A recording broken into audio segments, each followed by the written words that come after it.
室友在宿舍分享网上的偏方，比如得了结膜炎，用尿擦眼皮好得快；抓蚯蚓烤干磨成粉治疗咳嗽。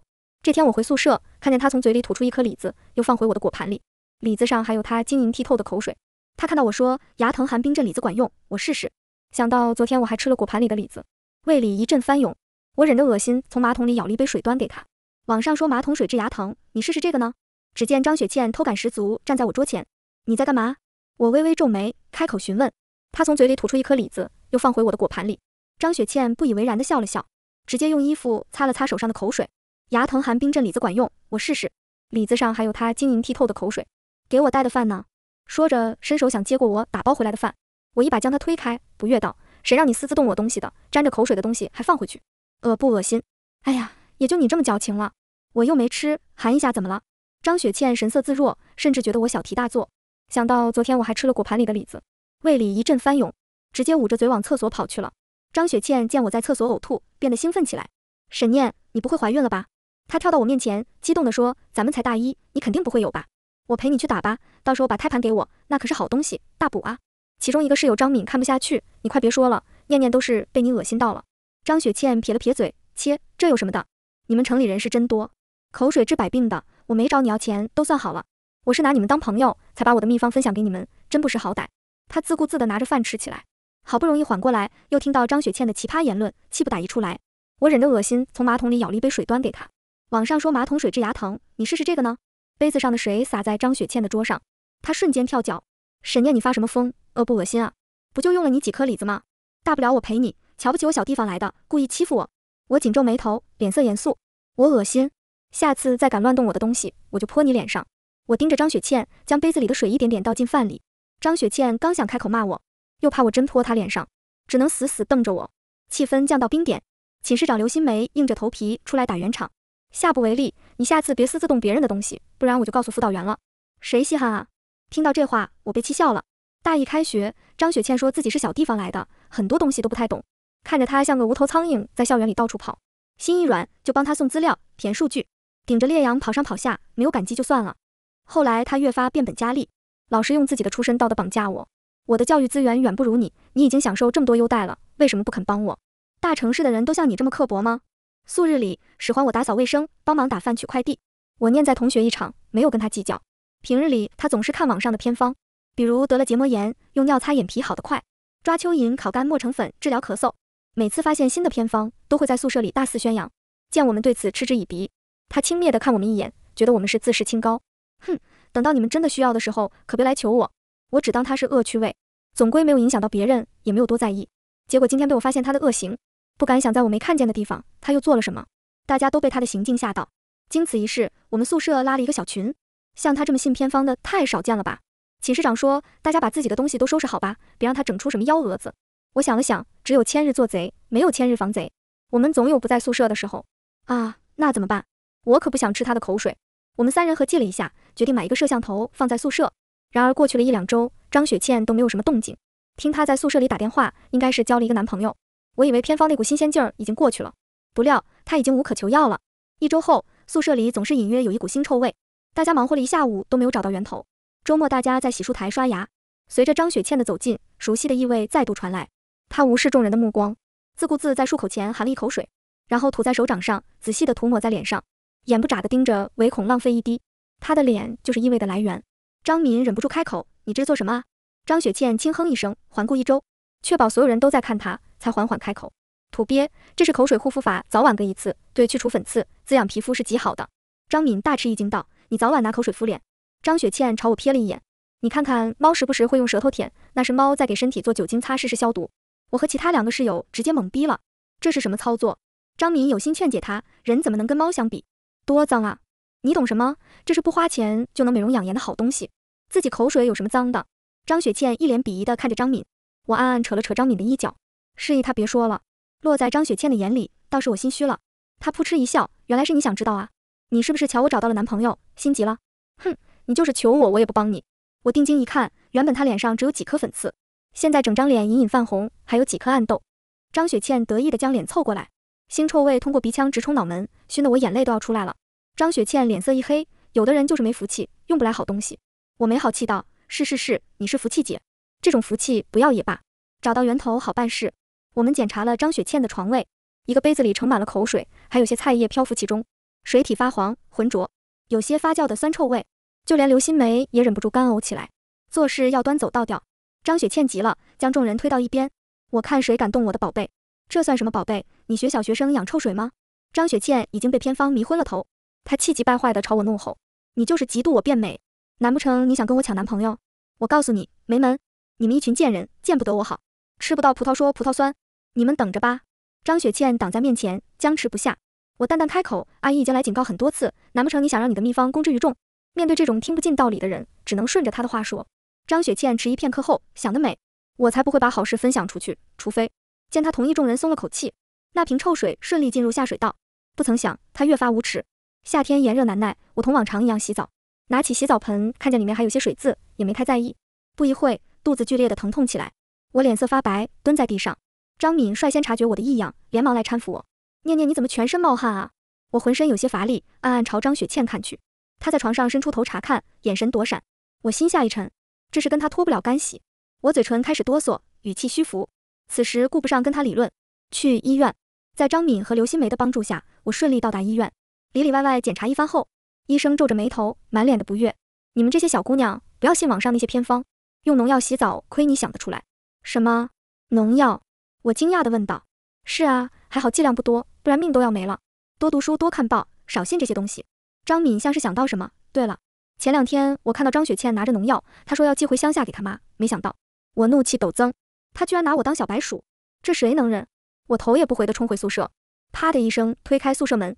张雪倩此时惬意地坐在座位上，喝着奶茶，吹着空调，那股想打人的冲动再也抑制不住。哟，回来！她刚想说什么，被我啪的一下打断，一个响亮的巴掌落在她的脸上。你居然在我洗澡桶里倒农药，你是不是人啊？啊！张雪倩捂着脸尖叫：“你狗咬吕洞宾，我都是为你好，你懂什么？用农药洗澡可以让皮肤更加紧致滑嫩，这样男人就会更喜欢你了。为我好？那你自己怎么不用？”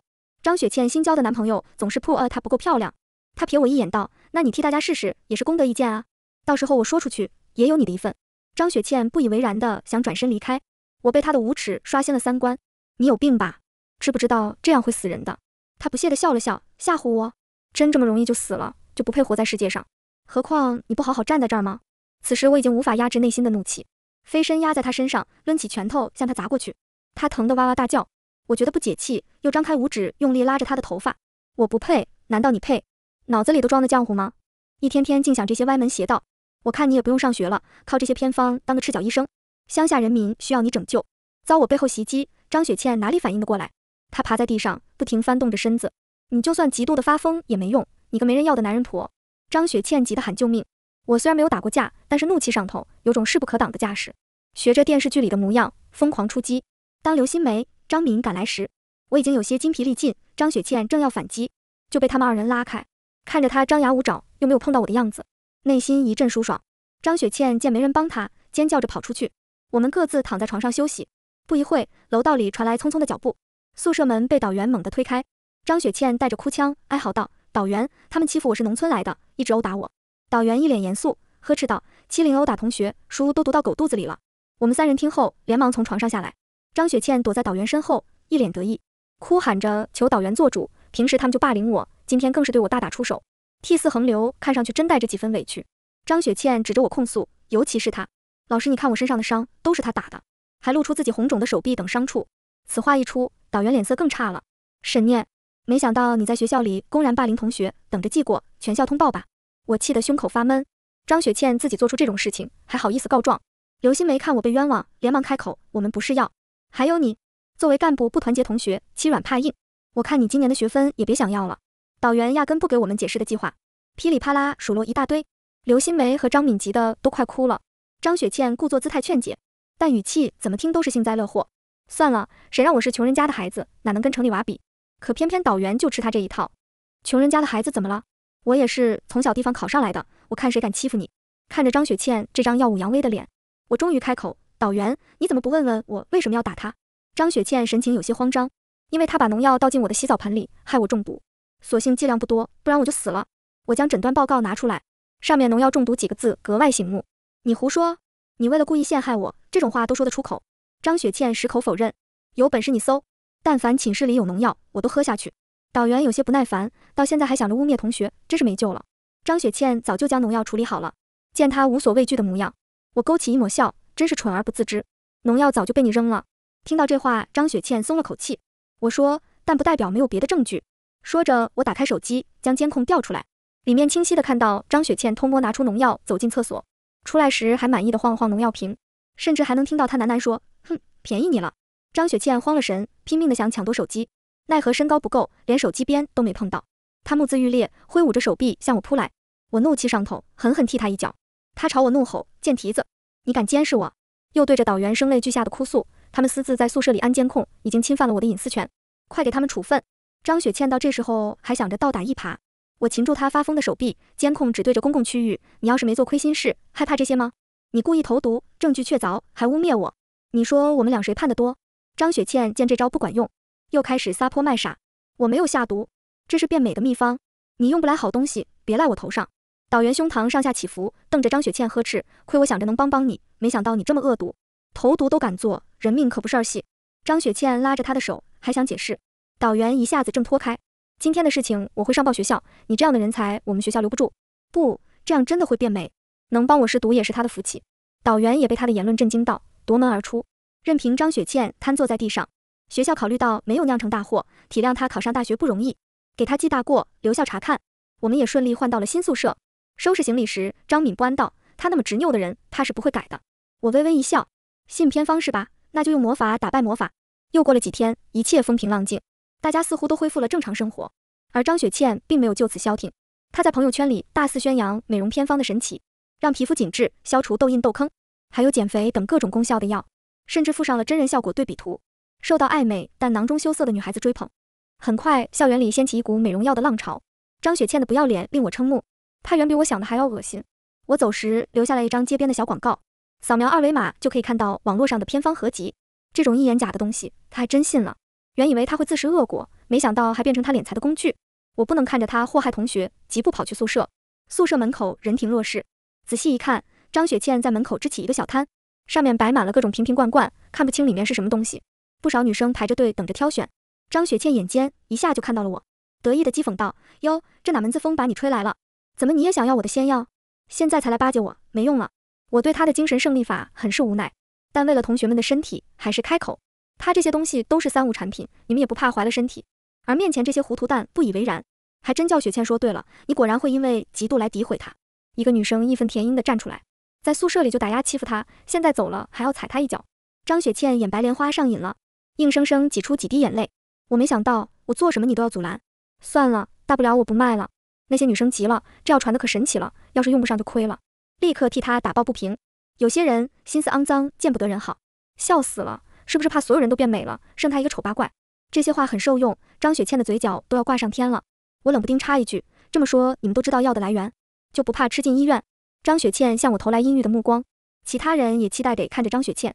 良久，她才说，当然了，这药方可是国家级医师给的，效果可好了。然后从身后拿出所谓的证书，看上去很唬人。围观的人底气更足了，议论的声音更加大了。都什么年代了，思想还这么腐朽。雪倩就是运气太差，才遇到这么奇葩的室友。一时间，我遭到众人的口诛笔伐。张雪倩笑得肆意极了，见状我默默转身走了。得了，既然劝不动，那我尊重个人命运，捧得越高，摔得越惨。之后几天，再去教室、食堂的路上，察觉到别人都在对我指指点点。回到宿舍，刘新梅焦急地说：“念念，你快看论坛，上面都在说大学女神医惨遭霸凌，她现在凭卖假药还积累了一波人气呢，真的名利双收。”我打开论坛，果然看到有人发帖子，说我看不惯张雪倩，处处霸凌欺负她，而把张雪倩塑造成不食人间烟火的女神医。好家伙，寒窗苦读10年，把脑子看坏了。假神医真脑残，绝配。张敏担心地说：“要不告诉导员，让他处理？”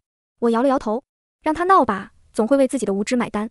果然没几天，那些找张雪倩买偏方的女生纷纷堵在宿舍，她们有的脸肿得跟猪头一样，脸颊泛红，长了好几个脓包；有的脸色惨白，浑身瘙痒无比。前些天还簇拥着张雪倩是神医，今天发疯似的敲打着宿舍门。开门！小贱人敢我假药骗我，还我妈生脸！今天不给我个说法，大家就别好过。围观的人越来越多，我走近一看，每个人的症状都不相同，感情张雪倩拿他们当小白鼠，一个个试验哪个偏方有用。张雪倩见这个阵仗不敢开门，躲在门口怯生生说：“大家先回去吧，这都是有疗程的，过几天就好了。”我呸！别拿这些话糊弄老娘，给我开门！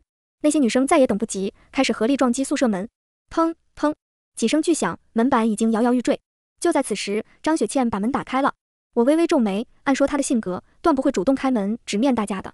张雪倩陪着笑，不停地弯腰，毕竟不是神药，哪有那么快？说着，又拿出所谓的证书，反复强调药的权威性和实用性。张雪倩又端出神医架子，你们既然不信我，那好，我把钱退你们，这生意不做也罢。本来就是为了积德行善，还被冤枉。未经世事的少女被轰得一愣一愣。我躲在人群后面，说道：“那你给我们看看你拿什么做的药？”一句话让本来烟消气鼓的人群再度沸腾。对，让我看你葫芦里卖的什么药。前头的女生纷纷朝门内涌起。张雪倩神色紧张，拦在面前：“都给我滚开！想看我秘方？做梦！”她强装镇定，死死扒着门框。怎么连原材料都看不得吗？张雪倩一下子接不住话，只能慌忙地摇着头。我心中了然，定是藏了见不得人的东西。都挤在这儿干嘛呢？僵持之间，导员闻讯赶来。当他穿过人群，看到张雪倩，不禁叹息：“怎么又是你？上次的教训还不够吗？”导员不理解，怎么有人这么能作死？围观的人吃起瓜，询问发生什么了。导员想着拿张雪倩当反面例子，告诫众人，便说了：“这人在别人洗澡盆里倒农药，都进医院了，还说这可以让皮肤变好的偏方，被揭穿之后还冤枉同学霸凌他。”恨铁不成钢，看了看张雪倩：“你们啊，不要信什么偏方灵药，有什么问题都去三甲医院问医生。家里保护得太好，别人说什么都信。”周遭的同学如遭雷击，说不出话。导员见情形不对，抓着一女生问，不料她哇哇大哭起来：“我的脸全毁了！”什么？受害者纷纷控诉起张雪倩是怎么蛊惑他们。了解情况后，导员怒目而视，把张雪倩推开：“给我让开！”张雪倩脸色惨白，尖声大喊：“不，那些都是他们自愿吃的，我可没逼他们，要怪就怪他们！”一个女生气得双目发红：“你不要脸！明明是你说这是国家级医生给的方子，不然我怎么会信？”张雪倩不自觉紧紧抓着衣袖，还在辩驳：“我没胡说，方子没问题。”导员不耐烦地指着她，斥责道：“既然没问题，为什么不敢给大家看？”看着张雪倩心虚的模样，这药到底是什么做的？你是要弄出人命吗？这话吓得张雪倩失了神。我没有。导员趁她愣神之际，推开宿舍门。随着门开，里面的情形映入眼帘，一股浓烈的血腥味夹杂着草药味传来，墙壁上好几道血痕，寝室内空床上摆放了各种东西，其中几个刺猬笼子最醒目，它们不安地在笼子里乱窜，尖锐的鸣叫让人汗毛直竖。角落里有几只癞蛤蟆、蜈蚣、蟑螂，一大堆爬满蚯蚓的瓶瓶罐罐，还有个床位摆满了各种草药，最后一个床位放置了一个砧板，红褐色的血迹已经侵入木头，上面赫赫躺着一个被挖去心脏的刺猬，尸体还没来得及收拾，鲜血流了一地。饶是我有所预感，心里也是咯噔一下。前头几个女生见此情景吐了一地，尖叫声此起彼伏。我都吃了什么？啊！导员震惊地看着他，你怎么能做出这种事情？其中一个女生崩溃喊道：“你说的那些都是假的，拿这些动物尸体给我们吃！”张雪倩被这接连的质问更是刺激的不断后退。不，我没有。那女生疾步上前，一巴掌狠狠打在她的脸上。张雪倩脸上迅速红肿起来。那女生还不甘心，疯狂抓挠着她的脸、头发。贱人，你害得我变成现在这个样子！张雪倩一个扑腾把女生推倒在地，看着大家鄙夷的目光和害人的动物尸体，突然大笑起来：“哈哈哈哈哈！你懂什么？只要生吞刺猬心脏，就可以永葆青春，小脸蛋美的哟！”张雪倩眼里闪烁着光，她一个劲儿地炫耀自己的偏方，还有这个癞蛤蟆的汤对治疗粉刺痘痘最有效果了，还有蛇皮、阴沟里的淤泥、女人的胎盘，这些可都是宝贝。你们这群土包子懂什么啊？张雪倩不管不顾地大笑起来。我突然想给她鼓掌，说得好！网上避雷的她全信了。张雪倩看到众人静悄悄的，声音变得轻柔，说出来的话却让人不寒而栗。你们放心，我怕你们吃不惯，全都剁碎了，掺杂着草药，保证你们吃不出来。张雪倩痴痴笑着，我这么好的人，怎么会让你们白花钱呢？大家没想到她已经这般疯魔了。想到自己吃的东西，大家目眦欲裂。终于一个女生目光凶狠，嘶吼一声，一脚将张雪倩踹倒。张雪倩蜷缩起来，不停尖叫。我无私的奉献偏方，不感恩戴德就算了，你跟那个贱人沈念一样，见不得我好，你们都不配吃我的药。她到现在还没有醒悟。这番话激起大家的愤怒，紧接着所有女生蜂拥而上，将张雪倩团团围住，拳头、耳光似雨水般落下。嫌她的叫声太过刺耳，又扯下外套塞到她的嘴里。等导员反应过来，劝解同学们住手时，她已经被揍得鼻青脸肿。导员一边疏散人群，一边宽慰道：“学校一定会严肃处理这件事情，请同学们放心。”张雪倩拖着身躯，一步步爬到药瓶旁边，哆嗦地将里面的不明物品倒进嘴里。她脸上浮现满意的神色，躺在地上喃喃道：“变美罗，变美罗。”人群散去后，我协助导员将张雪倩拉去办公室。导员一脸愁容，好好的人生被自己毁了。导员话音刚落，张雪倩就直接跪下来痛哭流涕，老师我错了，我只是一时鬼迷心窍，不要把我开除。张雪倩一把鼻涕一把泪，导员摇了摇头，让她起来，叹息道，上次已经给过你机会了，而且你影响的是几十名同学的生命安全。任凭张雪倩如何哀求，导员都没有看她一眼。张雪倩拉住我的衣角，念念你帮我跟老师说说，你知道我没有坏心。她哭得涕泗横流，见我默不作声，张雪倩便大声吼叫，我只是想变美，我有什么错？错的都是你们。她浑身散发着戾气，我怀疑她的精神有问题。你们就是欺负我是乡下来的，人微言轻，什么都没有，都是你们的错。要不是你开学送护肤品羞辱我，我怎么会想到用偏方？你仗着家世好，容貌好，就来欺负我这个农村人。看吧，他到现在都认为是别人害了他。我心底一寒，开学送你护肤品是见你家境困难，而我们乡试一场送你的礼物罢了。没想到你是认为我羞辱你。宿舍里每个人都很包容你，你一开始坚信偏方的时候也苦口婆心的劝过，可你听了吗？最后他恼羞成怒，开始疯狂破坏办公室的一切，所有的文件被他甩上天。张雪倩用力将饮水机推倒，1个月起，机身被砸得稀巴烂，办公室里乱作一团。我和导员不敢上前阻拦，张雪倩开始不顾一切的发疯。咚咚咚，几名警察进来了，看到乱成一麻的办公室也傻了眼。有人伪造医师资格证，贩卖无证假药，特地前来调查。导员如释重负，快要哭出来。就是他，快把他带去调查吧。张雪倩还在办公室里乱窜，但哪里是警察的对手，几分钟就被擒住。他嘶声的尖叫，不是我，都是谢伟干的，钱都是他收的，凭什么抓我？谢伟是张雪倩的男朋友，看来伪造的国家级医生药方，利用论坛舆论造势都是他的手笔，利用张雪倩对偏方的痴迷为自己敛财，也就他傻，被人卖了都不知道。张雪倩被警察拖走了，走前他深深看了我一眼，那一眼里蕴藏了后悔与怨恨。警察找到谢伟时，他正要卷钱逃跑，最终两人双双入狱。经过张雪倩的事情，学校开展了几次教育讲座，